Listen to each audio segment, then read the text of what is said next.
Accessing library computer data.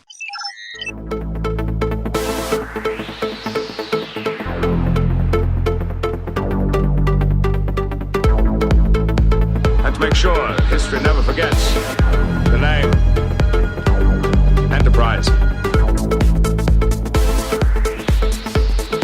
Hey everybody, welcome to the Pensky Podcast. If you haven't tuned in before, this is a podcast where we're going through all 178 episodes of Star Trek The Next Generation, giving our thoughts and feelings about each and every one. Right now we're up to episode 16 of season 2. This one is called Q Who. It was directed by Rob Bowman, written by Maurice Hurley, and it aired back on May 8th, 1989. In this one, the omnipotent entity known as Q arrives on the Enterprise and decides that Captain Picard was acting in an arrogant manner. Q then sends the ship across the galaxy where the crew make first contact with the cybernetically enhanced assimilating race known as the Borg. After the crew fail to defeat a Borg vessel, Picard is forced to beg for Q's help.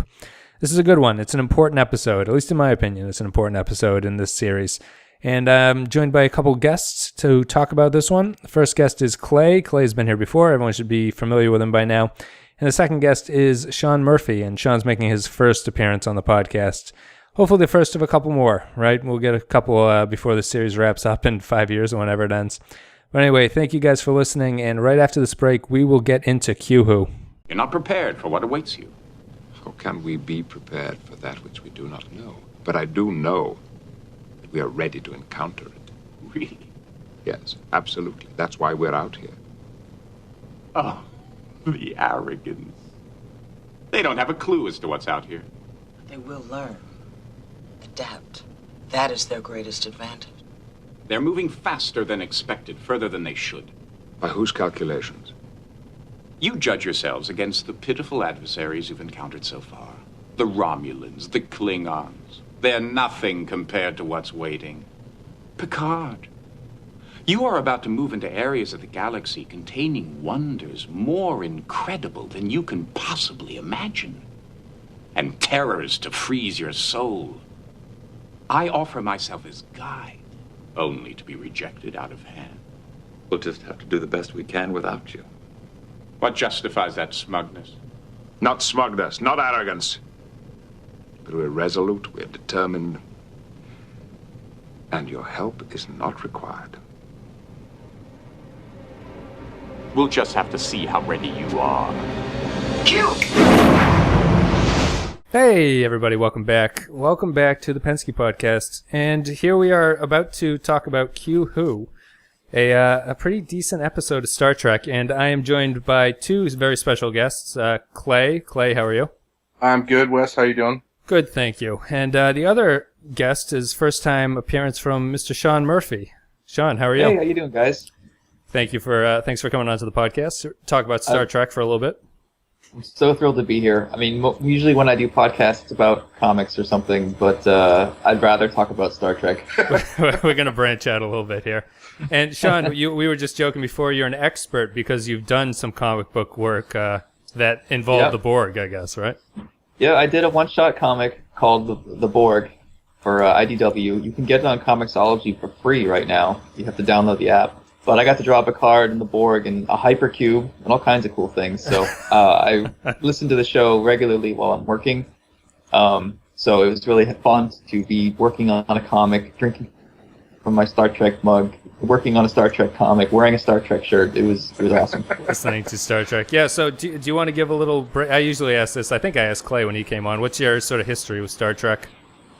I came to it late. Like in 2008, a friend of mine introduced me, and I started with season 4 after Picard got, deborged. Right. And I seeing it from the second half first, and then went back and watched the first half, and I was sort of the first half's a little more difficult to get into, obviously. Yeah. Yeah. But when I'm working, like I'll just have Star Trek on in the background, and sometimes it's hard for me to, even though I know all the episodes very well, I sort of forget which order they're in, and it makes me go, oh wait, is this before this guy had a beard or not? Right. Tasha die yet? Yep. No, that's it is sort of perfect white noise. There's a lot of YouTube videos that are just like the engine sound for like 8 hours. Someone has looped that noise and just to play and help people fall asleep, I'm assuming.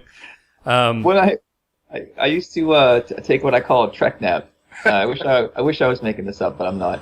I lived in LA alone. I had a dog, and I would watch Star Trek, but I didn't have a couch, so I would just lay on the carpet on the floor in front of my TV. Yeah. And I'd fall asleep, but the DVD would eventually go back to the menu, which would just be the Star Trek white noise, and it is perfect to fall asleep to. It's the very first ASMR video, I think, right? Yeah. But I don't even know how the crew's able to do anything. You think they'll be sleeping all the time? Yeah, well, and I mean, especially in this one, they're drinking hot chocolate, like hot milk, and that engine noise just going around, and eventually you just pass in case right you're out. wondering, I have hung out with Sean before, and the living room of his house is an exact replica of 10 Forward. Oh, excellent. I wish. With the black bartender and everything. It's all perfect. Well, yeah, thank you guys for coming on. I wanted to preface this one a little bit. I'm going to talk a little bit more than I normally do before asking people's opinions, just because I consider this episode to be important in the scheme of things, and watching it again, I think it's almost more important than it is good, even though I do think it's very good. Yeah. The big thing here that me and Clay have talked about previously is that this really sort of it does a 180 on a lot of the problems that the first season had, and I think it's important for that regard, and basically that it fixes a lot of problems. Those essentially being the fact that it finally finds something to do with their godlike beings, which we've talked about before. And it also does an about-face on Roddenberry's bizarre insistence that humanity is just better than anybody else. So what'd you guys think, basically? You want to go first, Sean? Yeah, if I watched this for the first time ever, in 1988 or whatever, I think I'd be thrilled, because the idea of the Borg alone is enough to hold it. But when you look back in hindsight, this is like a preview of an episode that you want to watch. Right. And not a great episode, but the Borg alone is a great villain. And it's nice to go back to when the Borg were still good before they got too humanized. Yep. Yeah. I like them as a sort of Doctor Who villain in a way. Do the costumes that you drew for the Borg in the comic look better than the ones in this show? Yeah. Well, so I had the benefit of seeing Nemesis. Well, First Contact, and by then the Borg had a green color. Everything was sort of streamlined a little bit more. And in this one, I noticed they used a lot of yellow lights, and they had sort of that circular electricity thing behind their heads. Right. But a lot of the Borgs were wearing like combat sweaters, like military fatigue, Yes. with like telephone cords strung around them. Are you watching this on Amazon or Netflix? Netflix. Netflix. If you watch it on Amazon, it's the high def resolution, and they look much worse than I don't know if you guys caught it, but did you notice when Riker and Worf and Data are walking through the Borg, where the stasis pod area? Yep. They're clearly walking by like mannequins who are just been dressed in Borg costumes. Yeah. Luckily, I'm in the low resolution, so I was impressed by the actors not moving at all. I didn't know they were dead. They can even hold their pulse steady at no beats per minute. It's fantastic. Yeah, it's a their outfit certainly does not look fantastic in the high def resolution. It's still more interesting than anything, but I guess let's go through the Borg first to get rid of them. This is Captain Jean-Luc Picard of the U.S. We have analyzed your defensive capabilities as being unable to withstand us. If you defend yourselves, you will be punished.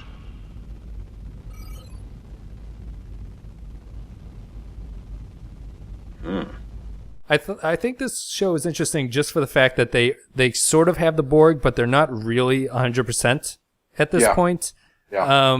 They have no interest in organisms. They're only interested in the ship, which would change with Best of Both Worlds, and things would sort of pick up where it's implied in this episode that the Borg somehow give birth to like live babies who then become cyborgs.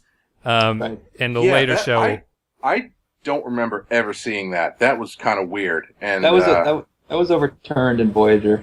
Oh, was it? I think that 7 to 9 makes mention that Borg don't give birth; they assimilate. So it was rare. Yeah. Sorry, I watched Voyager too.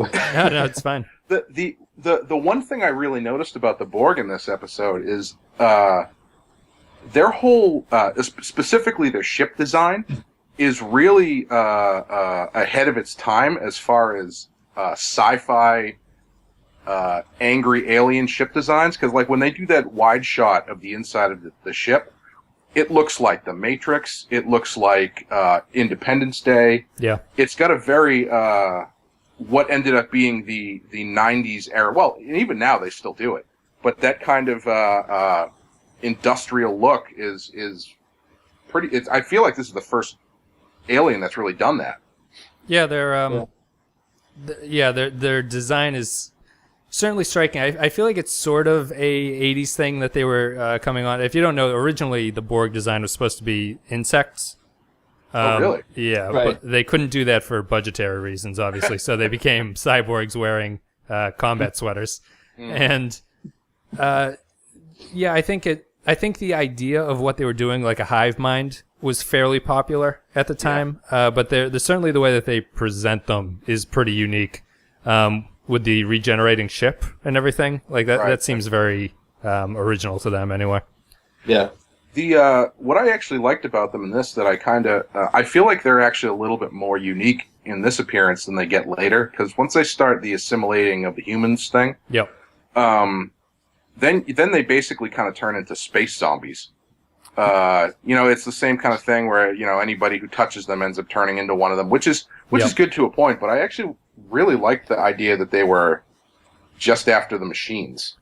Yes, yeah. I think I agree. I don't know. I guess the assimilation thing, or I guess everything that I guess when they take technology, it's technically assimilation. But when they zombify people and turn them into Borgs, it adds a little bit more of like the personal terror. Right. Where I don't really, if you don't have that, it seems like you could just get out of the way of the Borg and they would leave you alone. Yeah, I should say I don't dislike it, but seeing it, being familiar with the other way, seeing this first version of it, it kind of struck me as being a little refreshing as a concept. Yeah, no. I was stunned by how well they nailed it out of the box with the Borg. So, okay, you can't have bees, fine. So if you look at some of the extra features on the Next Generation DVD sets, the way that they came up with the Borg cube, I guess the model builders were behind schedule, and it was late at night, and they had to come up with something, so they just glued together all the pieces of model kits that you usually just throw away, like all the tree stems. Oh, that's funny. All that shit. That's and awesome. They made it into a cube, sprayed it, and that was it. And you think about like a slap together idea that ended up being very profound as far as the cube, the vibe, the repetitive nature of the fractal, sort of like the fractals idea with Borgs, and it was so. It's very rare when creative people throw something together and it works, and they got so much right. I mean, the baby thing and a lot of the stuff doesn't really make sense in continuity now, but I'm stunned that they got it so well, considering the history of how it came together. Considering the history of, they've done 2 Alien introductions so far, and they both went catastrophically terrible. That's right. I mean, the Ferengi are ridiculous, and I don't like. It's basically the total opposite of the Borg. Like they didn't get anything right with them. Yeah. And then the Romulans they had to bring back, and they just came back and said we're back. And that's pretty much it. So I have to say I'm glad that I haven't been on this for a Ferengi episode yet, because I remember even watching the show as a kid. If it was a Ferengi episode, I usually turned the channel. Yeah, it'd be tough. It'd be like up there for me. The top 2, just sort of bad, would be if it's a Troy, like a Loxana Troy episode, or if it's a Ferengi episode. And occasionally they overlap. So. Can I say for the record, I'm the only one who loves Loxana Troy. Oh, really? Interesting. I do. She does things to the ship and the crew that no other character can do, and my wife really likes her a lot, so I guess I have a soft spot for her. Yeah, well, I mean, I love her work as the voice of the computer. It's always... Is that her? Yeah, that's Majel Barrett as well.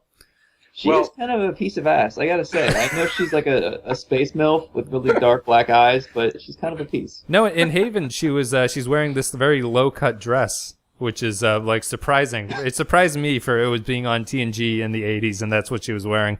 And she was a decent age at that point, too. Well, speaking of Troy, I'd like to point out how integral to the plot Deanna Troy is in this episode. Sure, go ahead, make that argument. Even to the point where we've talked previously about how Guinan basically does Troy's job, but better. Yep. And this is a great episode that sort of pinpoints that, because Guinan, after Q zaps Picard off the ship, Guinan has this immediate feeling that something's wrong, and she contacts the bridge. Bridge, this is 10 forward. Guinan? I don't remember you ever calling the bridge before. Is everything all right? How do you mean? Is there anything unusual happening? No, Guinan, nothing out of the ordinary. Why do you ask? I'm not sure. It's just a feeling. Had it a couple of times before. It's probably nothing. Forget that I called. 10 forward out. And they find out that Picard's not there. And then, as soon as that happened, I was like, why isn't Troy doing this? This is the only thing she's supposed to do. Right. Is notice this stuff. And then after all that, Troy kind of comes wandering in like she just woke up. And like she's just late to class or something. Yeah. And yeah, she asks about where Picard went. But, I mean, to tie in... Apparently, the captain can disappear along with the space shuttle for an hour, and somebody has to ask, hey, where's the captain? And it takes them another 20 minutes to figure it out. It's the same with... Wasn't anyone standing next to the shuttle? Like, I just imagine people are always in these shuttle bays, so why did it take that long for these things to be gone missing? Yeah. I feel like Chief O'Brien should have been all over that shit. Yeah, he was a little bit limited in this role. I was a little bit disappointed with his what he did in here, especially... after the last couple episodes where he's been like drinking with Riker and everything. But it's funny you brought up Guinan. I think this is the first episode that implies Guinan has extra human abilities. You mean her kung fu grip? Yeah, from that potential magic fight they set up. Oh, I wanted to see her Hadouken the shit out of Q. Take him Get down over here. If they had Guinan and Q in their magic poses and combined them with Picard and Riker in their phaser stances, that would have been a hell of an episode. And Riker's leg would be swinging over all of it. just battling like endless swarms of Borg as they march toward them, and they're just like back to back in a circle, just fighting out everything. But yeah, I don't. Is this episode supposed to imply that she can resist Q? I don't know. I just took it as they were familiar with each other as like a species or something.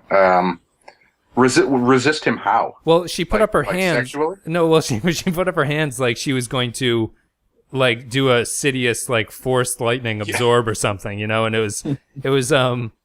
it felt like she was not intimidated by, because he could basically kill you, Yeah, that's true.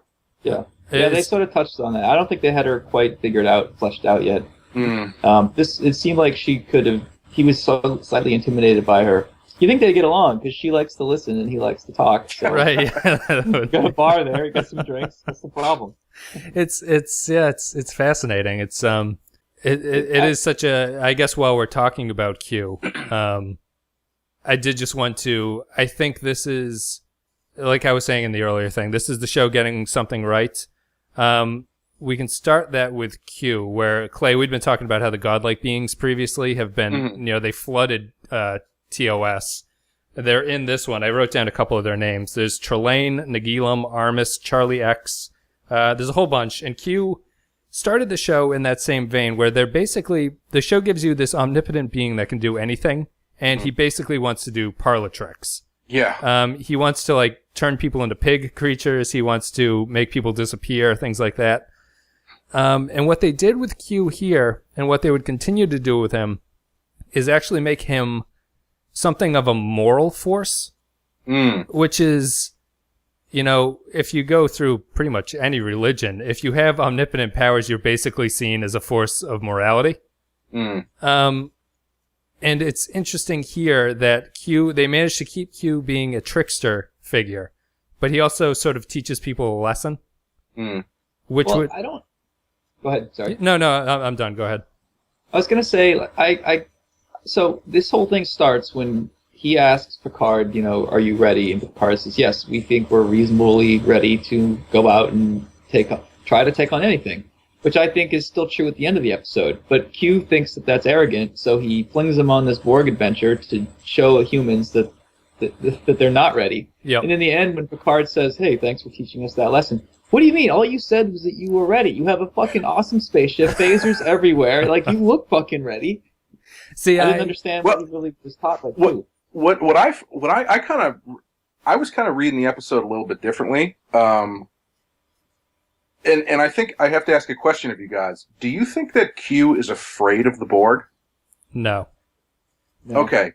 Because I was kind of reading it as though he was presenting the Enterprise to the Borg out of, like, because he, like, he was afraid of the Borg, so he was putting them in front of them because the thing that we learn usually from Q is that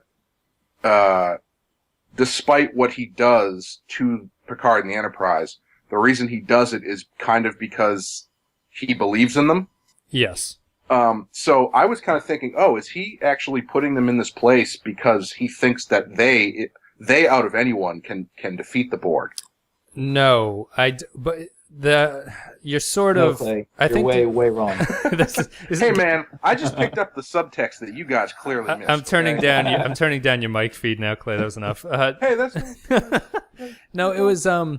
What I think is fascinating about this one is that I think you could make an argument that Q did this to save humanity. Picard basically says that at the end of the episode. Right. Which I think is. Let me see how I want to explain this. I think you gain. I'm sorry. I just want to say that's kind of what I mean, in that, like, he's introducing the Borg to them, so he can say, like, look, this shit is coming, and you have to be ready for it. Right. But the way he does it is in that trickster mindset where I agree he's doing it as a response to their arrogance, but he's also doing it to prepare them. Yes, I'd agree with that, and I think. What's kind of shocking about this one is, Sean, you probably haven't been watching all the first and second season episodes so far, I'm assuming. I've seen them all, but I haven't been watching them in order. In order. I think this episode gains a lot if you watch them in order, because I had never watched the series in order prior to this little podcast that we're doing. I had always watched them out of order, sort of scattershot. And if you watch this one out of order, Q or Picard and the crew don't seem nearly as cocky as they do when you watch it in order of what they've the things that have come out. They've spent the entire first and most of the second season basically being racist, to where it's just saying, like, humanity is the best. Like, every species they encounter, humanity is always better than that species. And their cockiness here with Q. The first time I've ever noticed it where they were actually wrong. And I've never watched this episode and felt that they were wrong before. And it was just kind of, it's a nice change. And I think it's just, once you've watched all these terrible first season episodes that are just so heavy-handed about, like, the neutral zone, like even old humans are the worst people in the world, to get this one where Q puts them in their place is a nice little change of pace. But I don't think I agree that he maybe helped them by sort of introducing them to what is a virus so they can build a tolerance to fight it later on. But I don't know if he humbled them necessarily. I didn't think they were being that arrogant when they say, yeah, we're ready. I mean, we're as ready as we can be. But I don't think... But I see what your point is. If they're walking around the first two seasons thinking that humans are the best and we can fight everything and we're the most powerful force in the galaxy, then that definitely needs to be taken down a notch. Yeah. But in the context of this episode, I didn't get it. But, I have all the other episodes to come in my head, too. Yeah. So I'm probably not seeing it like you are. I agree with what you said earlier, Sean. I think this is kind of... this episode feels like a trailer for an episode that you really want to see. Or to something... You said something to that effect. Like, because I don't feel like the... Which it really is, Yeah. This is best of both worlds prequel. I feel like it's very rushed towards the end, as a lot of these episodes seem to be. Sorry, Clay, to interrupt, but I think the biggest problem with this episode is that the structure's bad. It takes way too long to get Q to transport them into this other part of the galaxy. It's basically the first two acts that really nothing happens. Right. And then they meet the Borg, and I'm fine only getting a glimpse of the Borg, but I feel like they could have been in that other part of the galaxy sort of like dicking around or something for some reason. And, and basically what happens is they get there, and then the Borg immediately appear. And maybe a little bit more explanation about, like, all these planets are devastated and stuff, like everything's gone out here. But that would be it. Sorry. Yeah, go ahead. I didn't mean to interrupt. Well, I was just thinking that I feel like the end is, I don't know, like it doesn't. When Picard turns to Q and he's like, "Fine, you're better than we are. We're all dumb. We need your help." Like it feels very, like he even says we're all really scared here. But it's like you don't really get any sense from the crew or anything that they are actually scared. They have recognized that this is an unbeatable opponent. You know what I mean? Right. I think that's all pacing. It's just bad. I think maybe they could have trimmed back some of those scenes where Geordi is putting the moves on the new girl. Yes. No, he wasn't. That's the thing, is he should have been, because he'd be lucky to tap that. He really is blind. And she's the girl from Total Recall who had 3 boobs, by the way. Is she really? Yeah, she is. No kidding. Yeah, it's... is her name Sonya? It's all one universe, everyone. This is the linchpin episode. This links everything. Yeah, I mean, just it goes into bad pacing. She is so present in this episode that you have to think by the end she's going to fix the problem. Well, I thought at the very least she was going to die. Like, because I was thinking, oh, well, clearly this is going to be the first person that the Borg assimilate. Right, yeah. Right. But she just disappears. Yeah, you would have thought... weird to see a Borg with 3 boobs, though. I thought she was going to go the same route as as when the first Borg appears in engineering, and Picard's like, "Worf, take care of it," and Worf just goes, "Ensign, take care of it," and he goes over and just promptly gets his shit packed in. I would like to say, just because I found this amusing, I was I'm at my parents' house for the weekend, and I was watching this downstairs, and my mother doesn't watch Star Trek, but she happened to be in the room, and she came in at the point where Worf and Riker come in, and Q refers to Worf as Microbrain. Yeah, and she turned to me and goes, "What's the name of the actor who plays Microbrain?" Is she familiar with Michael Dorn's work outside of Star Trek? No, she just... The right answer is LeVar Burton. Yes. She just assumed that the character's name was Microbrain. Yeah. So I can't really blame her. Yeah, Q... Worf does not respond well to Q. He had to be excused from the action here. Picard just told him to go stand outside. And how often does Worf ready to pounce like a pit bull, and Picard's like, "Lieutenant Worf," but he like gets him to back off. Yeah. This guy's just... I mean, I like Worf, but I told Clay this. He's a badass written by nerds, so I'm not sure Worf is always as convincing as he could be. Nor has Michael Dorn ever take a freaking karate class in his whole life. I know. It's But especially this one, when he's like, he's given an order to take care of it, and he palms it off to some red shirt behind him who just gets slapped down. Oh, yeah. I love that. When he's like, "Mr. Worf, take care of this," and he just like taps the other guy because he doesn't want anything Sends to do him with in. Nothing comes of it. And then he just, he shoots him. He doesn't shoot the Borg well enough, and then he turns up the phaser and lights him up. It's, I don't think... I think that's a pretty good point, that Worf is basically a badass written by nerds, and he really doesn't get the chance to shine as much as he could.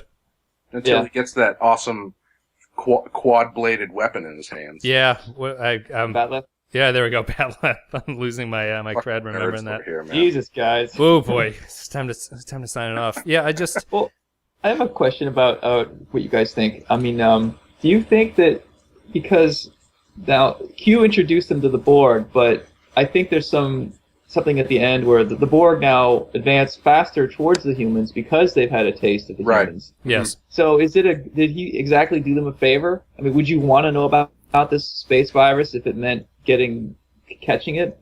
Is it really a helpful thing he did? Sorry. Yeah, go ahead, Clay. Well, I was just going to say, does Guinan say something? I mean, she mentions that, but does she also mention the flip side about maybe if they hadn't come in contact by the time that they did, humans would be advanced enough to take care of them or something like that? Well, yeah. Well, she implied that that was kind of the implication, that if humans could somehow develop enough to interact with the Borg and get along with Yeah. them, which doesn't seem to make a whole lot of sense. So, well, regardless, so clearly the implication there is that it's not a good thing, but Picard reacts to it as though it kind of is. Yes. I mean, I think in the context of the episode, Q did everyone a favor here. Yeah. If Not the 18 people that died. No, Yeah. but whatever Q says about that, you have to, if you're going to get burnt in the kitchen or whatever the hell his line is, like you have to go back if you're going to be scared about getting a bloody nose. If you want to go outside this series, Q definitely did them a favor because Enterprise has an episode that that tells you that the Borg ship that this episode dealt with was on its way to Earth. Oh, okay. In Enterprise, what happens is in First Contact, when they blow up the ship in Earth's orbit before they go back in time, Right. a couple shuttle pods of Borgs crash landed in the Arctic and were frozen. Ooh. I remember this episode. They were This is the episode with Kurt Russell, right? yeah, right. And they thawed out the Borg in Enterprise, and the Borg started to they stole a spaceship and started to like turn it into a Borg ship as the Enterprise was trying to deal with them. Mm-hmm. And before the Borg ship was blown up in the Enterprise episode, they sent a message to the Gamma Quadrant or the Delta Quadrant or whatever, just saying like basically a Borg SOS. So that implies that the ship that this Enterprise bumps into is actually on its way to Earth to respond to that distress call from the past. Yeah. Then that definitely makes Q a good guy in some sense. Yeah. I mean, I think he's still a good guy in terms of just this episode standing by itself. And it ties in with like the Tapestry episode. Do you guys know that one? Right. Yeah, that was impressive. Wait, I'm thinking of the next episode. Sorry, I went ahead. Tapestry is the one where Picard's heart fails and Q says that he's in the afterlife, and he gives Picard a chance to relive his life without getting his artificial heart. Mm-hmm. And it's the same kind of thing there. It's him giving people a chance to do something and also showing them how it might be a bad thing. Right. I just prefer it to him turning people into pig people, basically. Yeah. What I'm curious about is Guinan apparently has knowledge of these really, really horrible aliens called the Borg.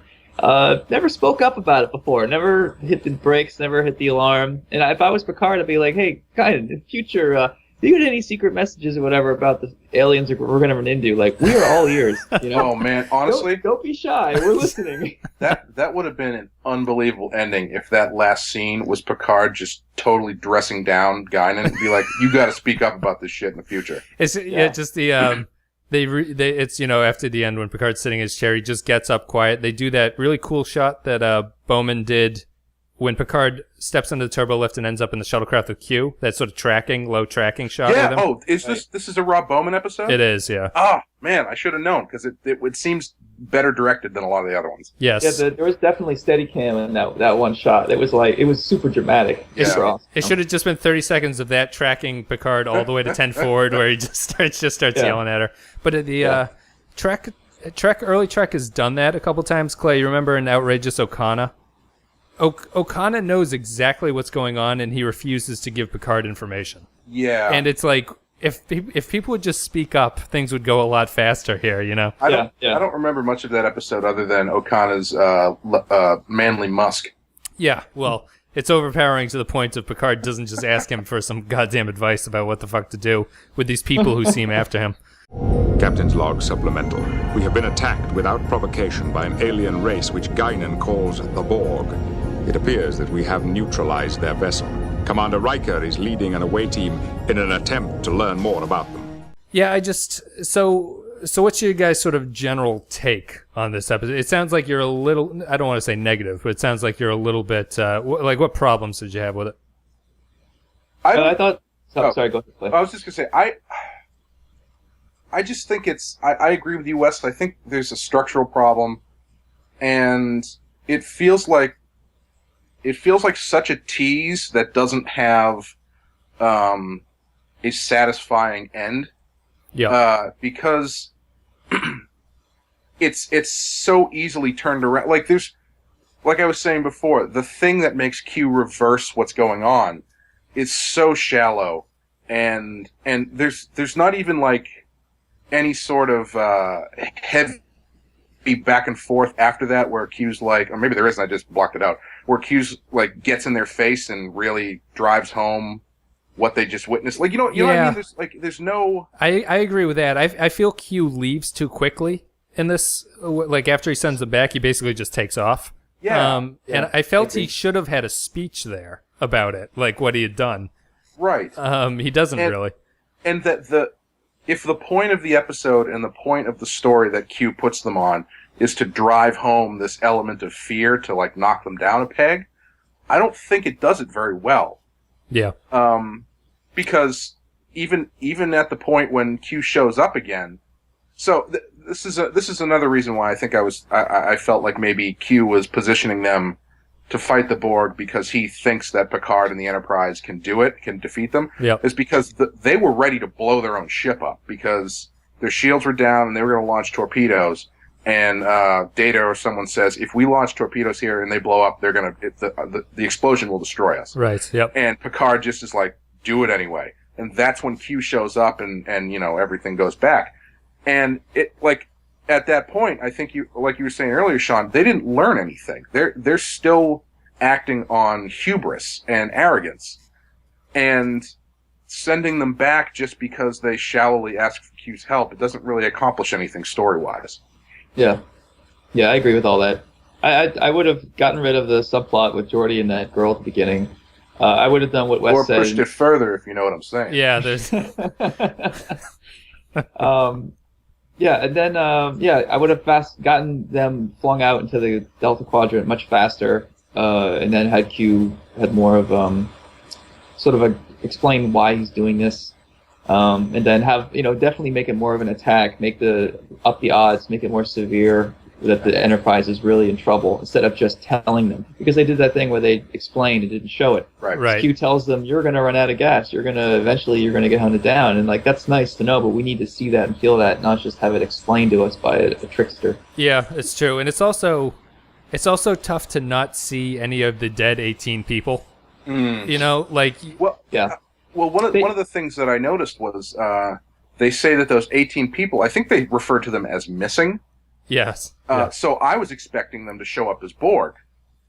I just assumed, like, whatever the thing that attacked the ship was, stole the bodies, and they were going to find them on the Borg ship, or even if they couldn't pick up the life forms on the ship, maybe they were already Borg on the ship. You know what I mean? Yeah. I think it was a big missed opportunity. He just said, it's pre. Like, I don't think the writers at this point knew that the Borg would do that, or would take people, which is what we were talking about. And then I think Worf just says missing as a sort of, I can't confirm they're dead, but they're not on the ship kind of thing. Well, the line, it's so funny, because it's so bad that these 18 people, because Picard thinks that they're killed or dead. And Worf, at one point, he's holding like a manila envelope. He's like, "Oh, I have the names of the blah blah blah blah." And Picard's like, "No, we'll get to that later." Yeah. Like, you don't even acknowledge these people. Not even a moment of silence. I was wondering what Worf wanted to do. Like, do they make a public announcement over the loudspeaker or something? Is that what he wanted to do, or did they just? They were going to play a Coldplay song and just stream their names over the screen and 10 forward, so everyone could have a moment of silence. Yeah, it was a little bit strange. Before I lose it, I just wanted to say that, like in the Royale Clay, where I was saying that the show escapes the holodeck problem by admitting that the source material is weak. Right. And I think that's a really good idea, and it's how you get around the problem of nothing being good, sort of, which is interesting for a genre show. I think here, we've always had the problem of these early episodes tend to have this problem of the resolution comes in the last 5 minutes out of nowhere. Yeah. And nothing that the show has done is built up towards that. Right. I think what they did here is the same thing that they did in the Royale, and they made that work, where Picard having to eat humble pie and accept that he needs Q to help him causes that sort of rapid resolution that doesn't really work, but in this case it does work because that's the whole point of what they're doing. Yeah, I see what you're saying. It's funny you should say that, because I actually felt like structurally, I don't know, there's something about it felt similar to the Royale to me. maybe it was Worf's gambling addiction. Yeah. But yeah, there's something about if it's about Picard eating humble pie, though. I don't think, like I said before, I don't think they lean on it as hard as they should. Right. I totally agree with that. I think the episode, that's what the episode wants you to think. They just don't spend enough time with it. Yeah. And I don't understand why Picard is supposed to feel guilty. I mean, he's got the best ship that humans can build, and he's doing the best he can. He's got, I mean, he's as accomplished as you get. Well, what more for him to say? Oh, I guess I need an omnipotent being. Like, yeah, don't we all? Well, I'd put this as my counterpoint, because the show had this in the episode where Q offers Riker his powers and Riker declines it. There's a certain Picard and company are always claiming that they just want to learn about the universe. There's no way that you can say that Q isn't the best way to do that.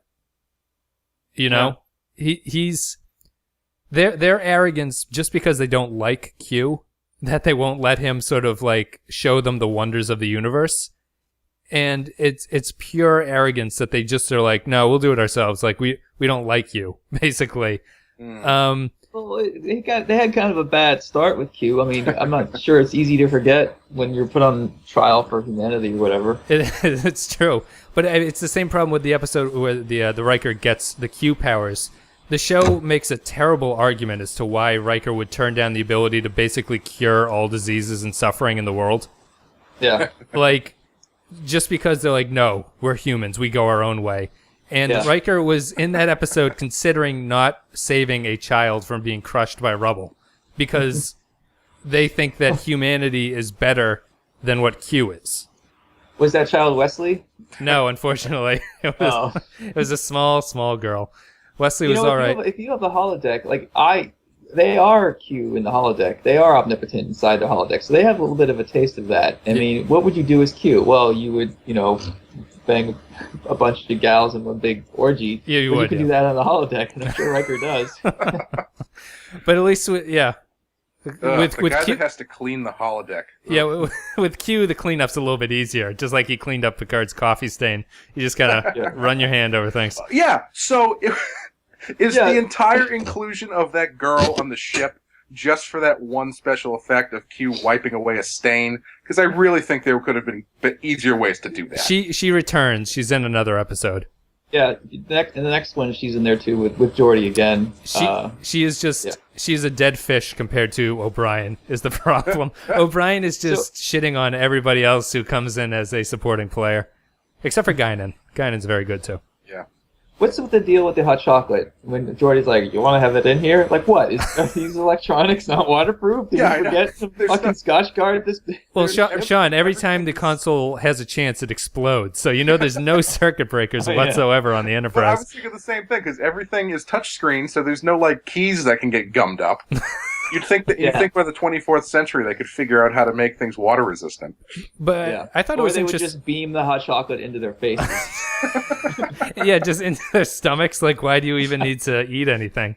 Why is there even a replicator in engineering? That seems like a bad place to have a replicator. Well, it's because if you're down there and you lose your screwdriver, you just go over and you get out. I guess that's true. Yeah. The what you were saying about the structure, Wes, I think they could have solved a lot of problems and maybe not solved problems, but I think they would have had a lot more time to work with if they had just lost that initial thing where Q takes Picard off the ship. Yes, yeah. Like you were saying, why don't they just show up in that section?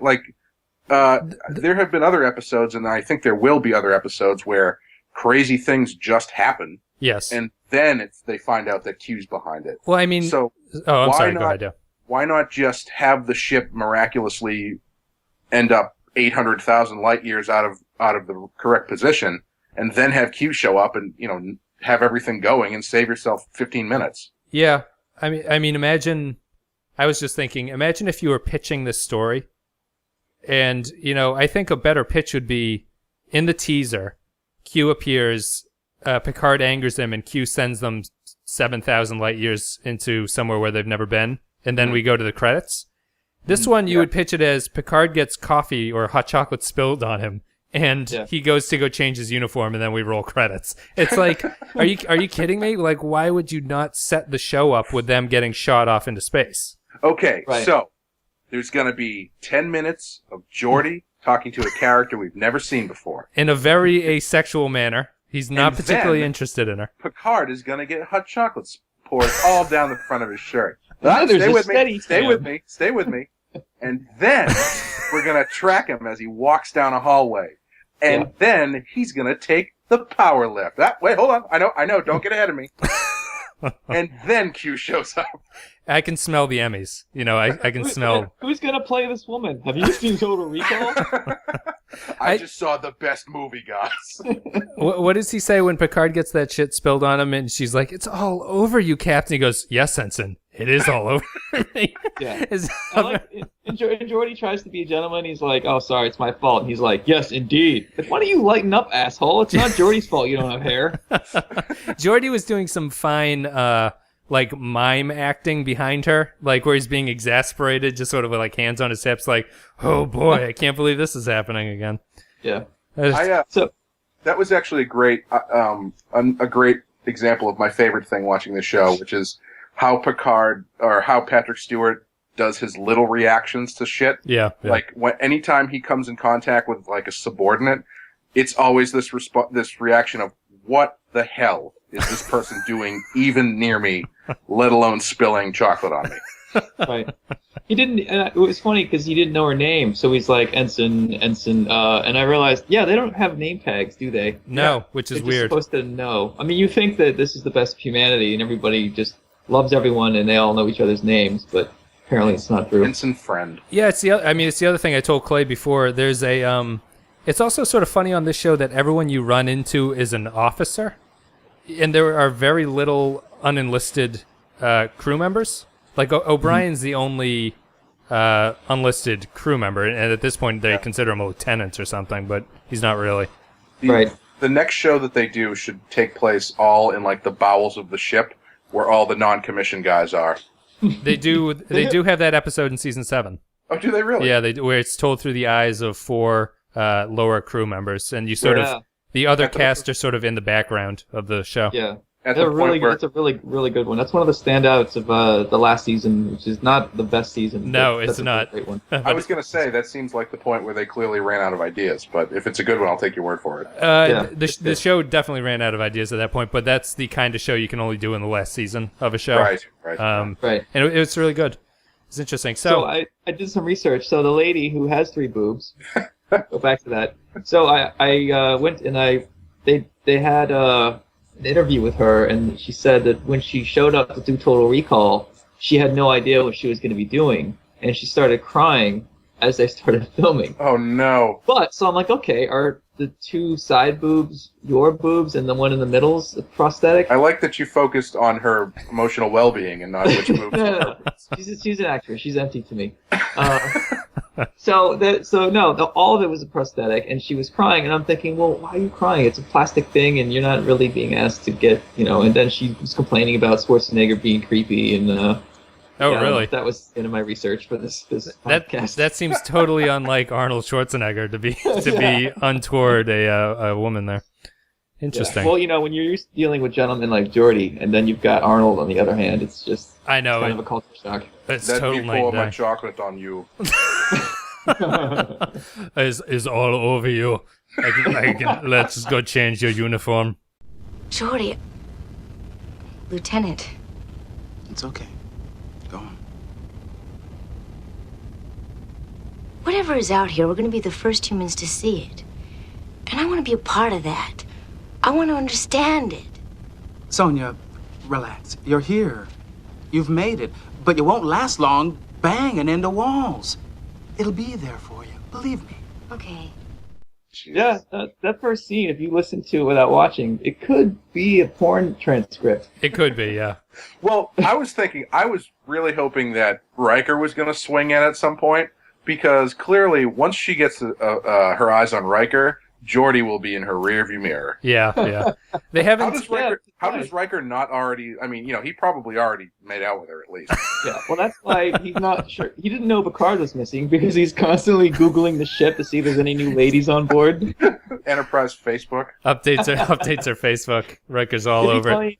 In the first scene, if you see him like crouching behind a console, like when is Geordi going to be done talking to her? Oh man, I was going to spill chocolate down the front of her shirt. Damn it! He looks longingly at his cup of hot chocolate that he doesn't know what to do with now. He's like, "Hey, is that warp core converter out of the way?" She goes, "What?" Turns around, he drops a couple pills in her hot chocolate. He's like, "There you go. That's exactly Sean, what we need." Yeah, you've told me in the past you don't like Jonathan Frakes, right? I like him better in these first seasons, but I feel like he gets a little creepy later on. Really? From the way he sits down to the way he's always hitting on anything that moves, I feel like a couple of points, his philandering gets the crew into deep shit, and I feel like Picard would have been like, hey, number one, you want to keep it in your fucking pants for a while? Like, are we going to meet aliens that you haven't fucked at some point? That's true. I think Riker's a revelation of the early seasons. Just like you were saying that they nailed the Borg, Riker's the only character that they nailed from the get-go, which is interesting. Well, what's great is Frakes decided to put on all this weight, so they had to hoist him into a girder every day after season 3. And they never actually told the writers that he's put on Val Kilmer weight. So then you have seasons in episode 6 where characters meet him like, oh, you must be Riker. I can recognize your steely blue eyes and your chiseled jaw. I'm like, are you fucking looking at Riker right now? Like, are all the writers of this show locked in a room back in 1988 where Riker is still thin? The shadow you're casting is just huge. We need more lights. We need more lights in this scene. It's like Riker who ate Val Kilmer. I actually thought he's got very little to do in this episode. Yeah, he does. But I thought I don't remember him being bad in the later seasons, but because the only thing I have in my mind right now are these early ones I've been watching. Yep. But I can see why he's might not be the greatest actor, etc. But I think he nails it when he has to. And there's a certain line, I should have written it down, but it's like the one big one-liner he gets in this episode. Uh-huh. He just really drops into it. It's like, he nails that. I mean, he's good at that stuff. Yes. In his own words, he was saying like he hated doing the techno babble because he could not remember his lines. There's one season where he's talking to a Ferengi and trying to show the Ferengi how to use his computer. And the script was literally on the computer, and he was reading his lines because he couldn't remember the typo, dinky drive, whatever the hell he was saying. But LeVar Burton had an unnatural ability to be able to say those, scientific mumbo jumbo, and that's why they made him engineer. That's all it takes to become an engineer. They're like, you sound great. The O'Brien is also excellent at it because he occasionally just has episodes where he comes in and says absolute nonsense, and they're like, "Thank you, O'Brien," and he leaves. That's it. I find him and Guinan interesting because while I appreciate that they are fleshing out the peripheral members of the cast and of the ship to give it more life, both of those characters really feel like these characters should take the place of two of the other characters who are in the main cast. They got much better. Take that further and to make it racial. Absolutely, that's what this show is all about. All right, so get rid of Geordi because he sucks, and give it to what's his name? O'Brien. Yeah, O'Brien. But all right, then you got rid of a black character, and you can't do that. Even in space, there's equal opportunity. Yep. But if you fire Troy and then hire Guinan, and she sits in the chair and just puts on a different hat, then literally. I mean, then you've got your black character, and the show can go on, and Guinan's mom will have to be Roddenberry's wife, and that'll be a whole other episode. Yeah, it's so you don't like Geordi at all, Sean, huh? I'm not a Geordi fan. Do you think that's Burton, or that's just that they are bad at writing the engineer? I think I'm not a big Burton fan. I don't. When you see him interviewed and behind the scenes stuff, he's so passionate, but he's overly passionate, where it just starts to feel sticky to me. I get that they need a techno guy of some kind there. Yep. LeVar Burton had one of the greatest humble brags of all time that started that whole thing. Where, I don't know if you got a humble brag, for people who don't know, is basically a thing on Twitter where you brag about something, but you do it in a very humble way. Like, Oh, it's so difficult counting all my money, basically, would be like a humble brag. He had one where he took his tweet just said, "It's a beautiful full moon in LA." And he took a picture looking out a window, but his mantle is in the shots and it is lined with Emmys. Oh, asshole. So if you look at the behind the scenes stuff, there's one he's doing an interview, and he was talking about Geordi and Data being very connected, and they were gonna go with this idea at the beginning called they're the duo called the Perceivers, or something like that. And Roddenberry wanted it so that because Geordi was blind, right, and handicapped, and Data was emotionally handicapped, they had this connection. And when the actors started doing their first lines together, they were doing some quick script called the Perceivers. And Geordi loved that idea so much, and he was so upset that they took it out. And the more he describes this idea, the more horrible it sounds. It's like, oh God, LeVar Burton, you don't know what you're talking about. And then he goes into this rant about how his eyes are his most emotive feature, and it was such a shame that they covered it up with a barrette. Yes, in the yes. 80s. I don't want to see your creepy eyes, man. Like later on, when you get Marilyn Manson eyes, that's scary. That was such a letdown in the movies when they did that. I don't understand. I mean, I guess it's just for him and they can hype it up or whatever. But yeah, he always has a story of hearing from some blind member of the fandom who liked the show and wrote in and was just so happy that there was a blind character on and it made him change his mind. Yeah.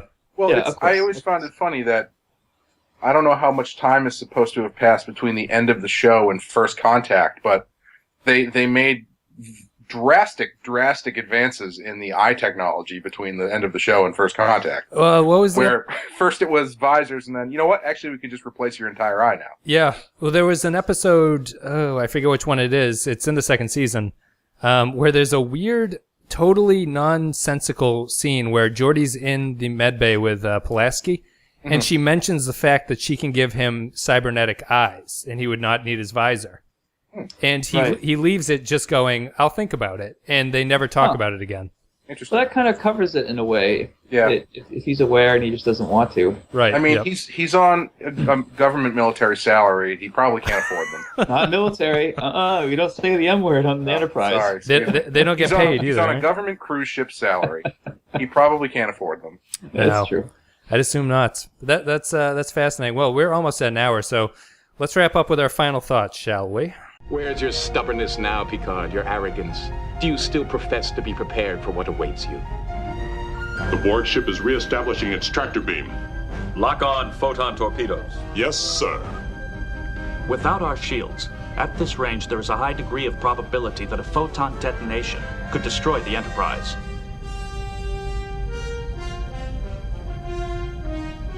Prepare to fire. I'll be leaving now. You thought you could handle it. So handle it. Q. End this. Moi? What makes you think I'm either inclined or capable to terminate this encounter? If we all die here, now, you will not be able to gloat. You wanted to frighten us. We're frightened. You wanted to show us that we were inadequate. For the moment, I grant that. You wanted me to say, I need you. I need you! Sean, I don't know if you know, I rank these things on a scale of 1 to 5, and for everyone out there, I'm just going to quickly go over my ranking. A 3 is like a decent average episode of Star Trek. A 4 is the dividing line where you would show it to a non-Trek fan and think that they might enjoy it. A 5 is a classic. 1 is an episode I never need to see again, and a 2 is an okay to decent episode with some serious problems in it. So I go 2.5 on this one. You go 2.5? I love the Borg. The Borg are great, and that's probably what saves it, but that's pretty much the only thing to salvage here. Interesting. Clay? Yeah, I would say a 3, just because I don't think you could show this I think it's a tough one to show to someone who's not familiar with Star Trek and have them have them be into it. Well, Yep. if the barometer is my mother, then it failed miserably. All right. And also, I want to give it a 3 just to be half a point higher than Sean. Sure, absolutely. I'm going to be the outlier here then. I thought a lot about this episode. I've been thinking about it a lot leading up to this. I consider this a turning point episode. I think it has big structural problems. I think it does not really nail what it's trying to say. But what it's trying to say is interesting enough to me, and it's totally different from pretty much the dregs that we've been watching up until this point. I consider this episode to be a 5. Ooh, okay. It's a flawed 5. Well, that's interesting because I feel like it's about a 5. I feel like one of the things that you said earlier, though, is that if you watch it out of continuity, that it loses a lot of impact. And I feel like to have a 5, you would need to be able to watch it out of continuity and have that impact. What do you mean out of continuity? Well, I mean, like you were saying, if you watch this episode without having watched them in order, okay. If you were to just cherry pick this episode, it kind of loses some of its effectiveness because of what's come before it. Okay. So I mean, I'm not trying to make you change your numbering, but I think that's an interesting rating for this one. Sure. Well, I guess I have to explain that my rating system is it's more about the sentence than the number. Does that make sense? Like a 4 would be an episode that I could really show to someone and expect them to think it's great. Mm-hmm. A 5 doesn't necessarily mean... A 5 is sort of what I would consider a classic. Okay, all right. I see what you're saying. Yeah. So my rating system doesn't really make sense in the fact that a 3 might not always be more of a favorite to me than a 2, but a 2 is just an episode with a lot of problems in it. Yeah. And I don't think this one has problems that affect my enjoyment of it. And I would show it to somebody. And I also think it's important enough to be the top tier.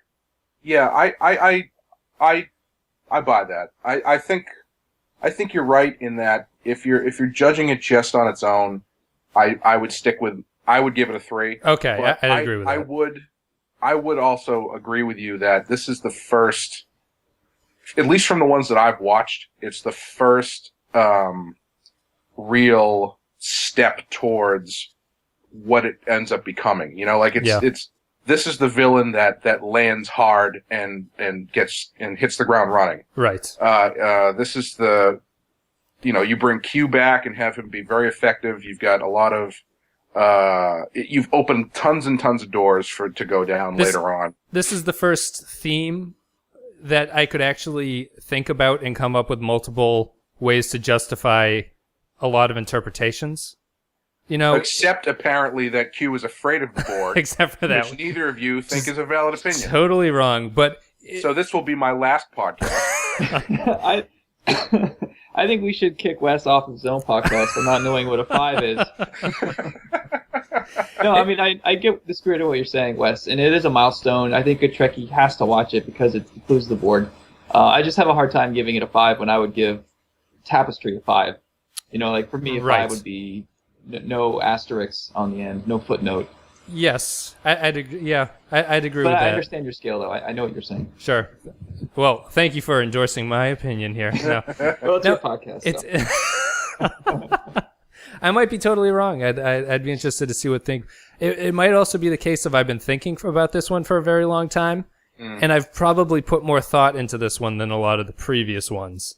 And the fact that I've gone through the first 2 goddamn seasons where so many of the plots are just like, this is the obvious answer. And they do it, and you're like, okay, thank you. Thank you for that. Yeah. Right. Interesting. Well, I want to be nice because I want to come back and do a Deanna Troy's mom episode. Volunteering for that. Absolutely. I don't know when she returns. It must be pretty soon. And I definitely want to have you back for the Defector. Oh yeah, that one. Defector is season 3. I think it's somewhere in the middle of season 3. Well, I figured that would be a good Clay episode because it's got an actor who's in X-Files a lot, and he's an X-Files guy. Absolutely. But whatever, yeah, I'd love to do that one. Cool. Well, thank you guys for coming on, and thank you everybody out there for listening. If you enjoyed the content, you're on YouTube. Like and a comment's appreciated. If you enjoyed the content, you're on iTunes. A rating or review is always appreciated. You guys have anything, final thoughts, anything you want to plug before we sign off? Well, Wes is kind enough to help me do a podcast on my favorite TV show, The Prisoner, which is from the 60s, a British sci-fi show, which you can find at backinthevillage.com or on Twitter @prisonerpodcast. And I also do a webcomic online called Dead Meat, which you can find at eatdeadmeat.com. And I have a movie coming out next year, humble brag. It's a beautiful moon out there in wherever you are. No, I write and draw comics. I work for DC. I do a book right now called Chrononauts, which you can buy in comic shops and on download online. Yep. It's going to be turned into a movie next year. Mostly I'm a Star Trek fan, and I Skype with Clay, and we hang out and drink beer a lot together. And next time I do this, I'd love to actually be with you guys. Yeah, definitely. In Boston or whatever. So. Yeah, it would be. We're if people can't tell, we're obviously on Skype right now, and it's a little bit difficult talking on Skype. I always tend to talk over people. That's my failing, and when using Skype. But thank you guys. Thank you guys very much for helping me out with these. It's a lot better when I've got multiple people on here. Thanks for having us. Sure, makes me sound less insane. I listen to all these. I really do enjoy these. I mostly listen just to help Clay out first and to tweet it, but I really do dig it. So. To help me out, how? Thanks. To support you as my friend. Oh wait, is that all the notes that you've been giving me about my incorrect opinions on the episodes I've been on? Those are notes about your incorrect inking. Ooh. And well, I can only blame that on the teacher I had. So. And Tana's out there getting a little sassy with you too, Clay, right? I'm doing my Guinan Kung Fu hands at you right now, Clay. We'll have to bring Tana, Sean, and Clay all back on at one point for a 4-man pod, 4-person pod, I guess, at that point. There's one where Riker goes to a planet of Hishis, or an androgynous race. Yes, and, that's much later, isn't it? That's true. Yeah. Right, well. In the 5 years when we get there, I forget what that one's called, but I will look that one up. I think I do remember that one. Yeah, it's good. I think it's one of the only ones that ever talks about kind of homosexuality in a weird way. Or yes, and a non being as vague as possible about it. Yeah, and I just remember exactly. Frakes being. After it was made, he having a lot of talk about how he wanted it to be the actor to be a man instead of a woman, which is always nice to say after it's all been shot and you don't have to actually deal with the real world repercussions of what that would actually mean. Well, not to go on a completely different tangent on this episode, but I've always thought it's really interesting that they never touch on that stuff for a show that's all about equality and et cetera, et cetera, et cetera. There's no gay people on the ship. No. They hardly. That seems to be the only time they ever talk about it. Yep. I don't know. It's just a. Is Q gay? I thought Q was gay. Well, Q is whatever it wants to be. In this episode, Q also says that the Borg are neither male nor female, and I seem to disagree with that because I can clearly identify them as male or female when they appear on screen. You mean when that hot Borg woman shows up? Yeah, when the Queen Borg. We won't talk about that. Oh, though. Right. Yes. It's for as great as the Borg are. They have a 3-episode run of being great, and that's kind of sad in a weird way. Now, I can't remember exactly. Do they turn into basically a Doctor Who villain where they just keep coming back and getting worse every time? Yes. I mean, after Best of Both Worlds, anyway. Yeah. Well, they go ahead, Sean. They started off the hive mind thing is really amazing, but then they turn more and more into humans, which is not as helpful as you would imagine. They have emotions. They have monologues. Right. While they're shooting at some point, they cry. They have nightmares. I mean, they bring in a queen that they never particularly explain how the queen really works. If there are multiple queens, or how it actually goes down. Yeah. As much as I love First Contact, the queen thing has never really sat well with me as far as the concept of the Borg goes. Well, it's kind of like in comics, it's like. How do you deal with a character like Juggernaut? You have to just come up with increasingly obtuse ways to cause him to just go away. Yeah. Right. You can't, like you said, only 3 episodes, and they started to hurt it. That's not. You could have gone a lot longer than that before you brought down the Borg. Yeah. Not in a good way, bringing them down. It's funny. I was thinking while I was watching this today, if they really wanted to shake everybody down for the next Star Trek movie. They should do the original Star Trek characters versus the Borg, because there's no reason they can't. Yeah, that's true. Oh yeah, that would that's true. I don't know if that would be well received or poorly received. I think the Trek fan base really sort of hates the new movies anyway, which is I don't really agree with that. I don't care enough to get involved, but yeah, I don't know. It'll be interesting with the Furious director. Make it their action movies, whatever. They're not really Star Trek spirit, but they're action movies. I'd love to see a car driving around the hallways of the Enterprise. I mean, in Nemesis, the most reviled scene is when Picard, Worf, and Data are just driving around in that dune buggy. Oh, right. For no particular reason. Dude, it's funny because I love that there's a car, and I love just those three going on an adventure with a Jeep with a gun on top. But I understand why it makes zero sense that they would have a wheel-based vehicle and they could just fly. Q set a series of events into motion, bringing your contact with the Borg much sooner than it should have come. Now, perhaps when you're ready, it might be possible to establish a relationship with them. But for right now, you're just raw material to them. Since they're aware of your existence.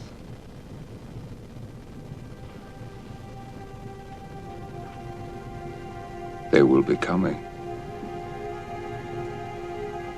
You can bet on it.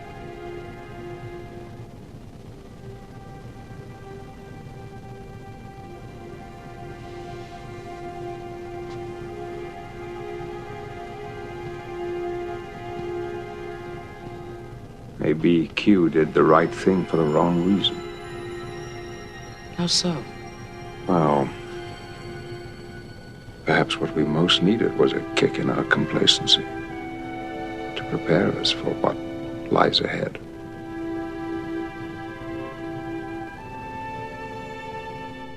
You know what I was thinking? Wes, with a gun on the back. In between scenes, if you did like special podcasts where you just did one about the Borg, it just talked about the Borg in its entirety and like how they started. You sort of recap the whole thing. No, that's an awesome idea. I'd love to do that. And I also spend a lot of time now just thinking about even like if you don't even sort of go in canon and you just sort of come up with like best away team, which is something I'm starting to think about a lot now. And I'm always interested in what people think would be the best away team to send to something. If you had like 3 spots, who would you send? Whatever it is. But thank you guys for listening, and thank you guys again for coming on. Yeah, thank you. All right, guys. We will. I'll be back next time with what the fuck comes after this? Samaritan Snare. I think that's how you pronounce it. And I'll see you guys later.